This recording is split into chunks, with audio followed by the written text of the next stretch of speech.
there was a big gap between when this was known in December, mid-December, where it was starting to spread in China. So you got mid-December till maybe end of January to early February when we stopped letting people come in from China. And I was reading there were 16,000 people from China coming into America every day through that 4 to 6 week time period. So that, I mean, you think about it, that's over 100,000 people coming into America from China before we stopped letting all those people come in here to try and contain this. So to really think that out of those 100,000+ people, 0 of them were infected with the virus seems, I mean, is it possible? Yes, but that makes me wonder, because that's a lot of people that could have came through here. They might have went to Disney World. That's what a lot of people travel here to go to travel. And these are travelers, most of them. They're here to vacation, look at sightsee, go to closely, tightly populated areas for sightseeing and tourist stuff. Any touristy stuff is usually crowded. I don't know. Hopefully I hope there's not any positive cases here, but it's a good thing that they're implementing this, hospitals to actively test people. I was really excited to hear that. I think that's a good thing to do. What happens if we start seeing positives? What are we going to do? That's a lot of questions with no answers. My biggest pet peeve right now is all the comparison to the flu. This is not the flu. Don't get the two confused, and don't act like this is the same as the flu. The flu is what we deal with all the time. The flu is maybe, when you talk about death rates, the flu might be 0.05% death rate. This COVID-19 has about a 2% death rate.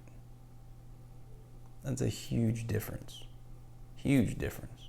And hospitalizations, you're looking at 18 to 19% of these COVID-19 patients needing to be hospitalized.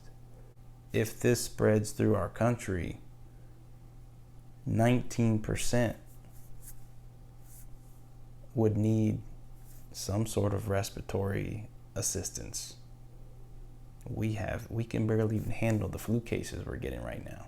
What are we going to do with 19% increase in hospital admissions for pulmonary reasons? We can't support that. That's the scary part. I don't know what's going to happen if and when that happens. But to sit here and compare and say, oh, well, the flu affects millions, and 20,000 people a year die from the flu. First of all, that number's kind of skewed, so be careful with those flu-associated deaths. Even if it was 20,000, take that number, and then you're looking at mass. I mean, that's millions of people affected with the flu. You take this virus and bring it here, that's going to be widespread to, I think, almost everybody. So you're talking about 329 million. No, how many people we got here? Yeah, I think that's right. Say everybody gets it. Might be a long shot, but not a long shot at the same time. If China can't contain it with their communist, martial law status, get in your house and stay in your house, you're only allowed to do this and that.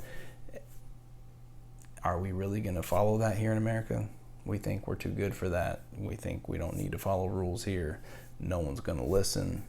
People are going to do what they want to do. So it's going to spread here easier than China, because most people here are hard-headed, and we think we don't need to follow rules like that. And so when it spreads, you're talking over 1 million deaths here. That's only if it's like 1% death rate. So 1 million possible compared to 20,000. And when these people are trying to compare the two, oh, go get your flu shot, trying to make people go get flu shots because the coronavirus is going on, it doesn't make any sense. No comparison. All we can do is pray that it doesn't get here and hope. I don't worry about stuff like this much, but this has me concerned. Concerned for the country, concerned for my family, friends. It could be a big deal. How we're going to stop it, I don't know. The vaccines, maybe a year and a half out at best. How helpful they'll be, to be determined. They're mapping this virus. I mean, they're hitting it hard from every country in the world. So when they have a global pursuit of one thing, we're pretty smart. So they will figure it out. But will it be too late? I don't know. Another big factor with this virus is we have zero immunity. When you have zero immunity, that means when you come in exposure to it, you will get it. When you come in exposure with the flu or with the cold or some other virus, your body's seen similar ones before. You can have an immune response, possibly fight it off, not have significant symptoms. With this, if you come in contact with it, you're gonna get it. I don't think there's any stopping it. You may not have a serious case. 80% of people have fairly mild symptoms. Your common cold, flu symptoms, fevers, cough, that kind of stuff. So there is that, but that's 80%. 20% is a big section of people that don't do well. So here we are. What's going to happen? I don't know. Nobody knows. The numbers, the percentages, that's all so up in the air. It could be underreported, it could be overreported. Most likely it's underreported. Because A, they don't test everybody. So both the deaths are going to be underreported and the people that have it that don't go to the hospital are underreported. Even if there's 100 million people, which I'm pretty sure there's at least that on quarantine, they're not being tested. They're just staying at their house. They might be sick, but they're not going to test positive because they're not getting tested. They're not going to the hospital. A lot of them don't want to go to the hospital because if they don't have it, they don't want to go to the hospital and get it. So they stay at the house.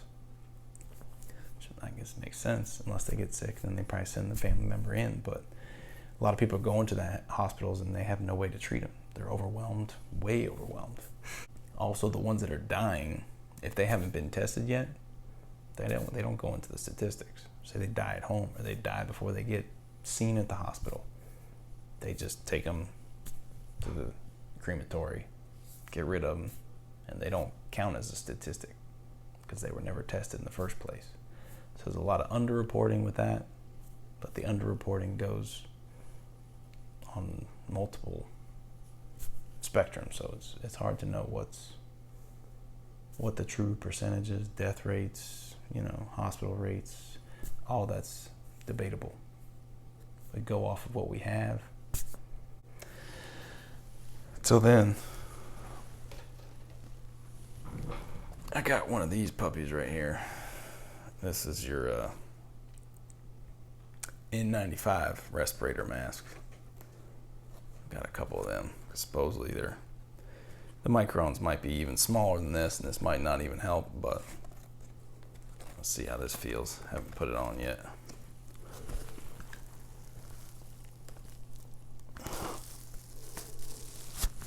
That there. Here. That up there. Yeah, squeeze that. Yeah. How do I look? Good. My beard might be messing it up. This is the one you see more often. Little surgical mask. This one really doesn't do anything. But people like to wear them and act like they do. It's not going to protect you from much of anything. And most people don't wear them right. If you get these, you're going to squeeze it. Squeeze. make a tighter seal. It's all about your seal. If you get one of these things and you put them on, then you're wearing it like this. You think that's doing anything? You see those big gaps there? You see that? That's like, okay, what's the point? Why are you even wearing it? It's not doing anything. Even if you had the other mask on, you got big gaps, it's pointless. You might as well take it off because you're just breathing in there anyway. So if you're gonna wear them right. I'm gonna be updating this stuff because I've been following it left and right. It's got me interested, and not many people know the depths and the details, so I will keep you informed. So follow, subscribe, like, let me know what you think. You got questions, you got conspiracy theories, let me know. Let's talk about it. And just because you see it on the internet doesn't mean it's true. Just because you found an article on the internet doesn't mean it's true. Okay? But I'll look at it. I'll see. I'll read everything. That's what I'm trying to do. So, let me know what you think. Questions, whatever. Stay safe. I'm out.